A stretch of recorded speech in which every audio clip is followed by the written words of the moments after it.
మనందరికీ ఒక అలవాటుంది. ఒక పనిని రేపటికి వాయిదా వేయడం. రేపు చూద్దాంలే అనే ఈ చిన్న మాట వెనుక ఎంత పెద్ద ప్రమాదముందో ఎప్పుడైనా ఆలోచించారా? మనం చంపేస్తున్నది కేవలం సమయాన్ని కాదు, మన కలలని, మన భవిష్యత్తుని. నిజం చెప్పాలంటే మనకి మనం చెప్పుకునే అతిపెద్ద అబద్ధం ఏమిటో తెలుసా? నాకింకా చాలా టైం ఉంది అని అనుకోవడం.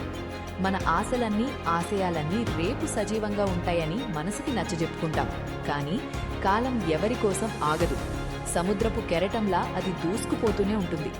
ఒక్కసారి కళ్ళు మూసుకొని ఊహించుకోండి, మీ క్యాలెండర్లో రేపు అనే రోజే లేకపోతే మీరు దాచుకున్న ఆ కలలు, మీరు వాయిదా వేసిన ఆ కఠిన నిర్ణయాలు, మీ మనసులో మండుతున్న ఆ కోరికలు అన్నీ ఒక్క క్షణంలో మాయమైపోతాయి.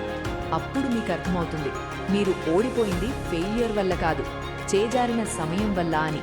అందుకే భయాన్ని వదిలేయండి, ఆలస్యాన్ని విడనాడండి. లోకం మీకు మళ్లీ అవకాశం ఇవ్వకపోవచ్చు. మీ విలువను నిరూపించుకోవడానికి ఇదే ఆఖరి ఛాన్స్ కావచ్చు. గుర్తుంచుకోండి, రేపు అనేది ఒక భ్రమ. ఉన్నది ఒక్కటే, అది ఈ క్షణం. ఇప్పుడే మొదలు పెట్టండి, ఇప్పుడే పోరాడండి. లేకపోతే అది ఎప్పటికీ జరగదు. నీ కలల కోసం నువ్వు ఈ క్షణం పోరాడకపోతే రేపు నువ్వు మిగిల్చుకునేది కేవలం కన్నీళ్లు మాత్రమే. నిర్ణయం నీదే. ఇప్పుడా లేక ఎప్పటికీ కాదా?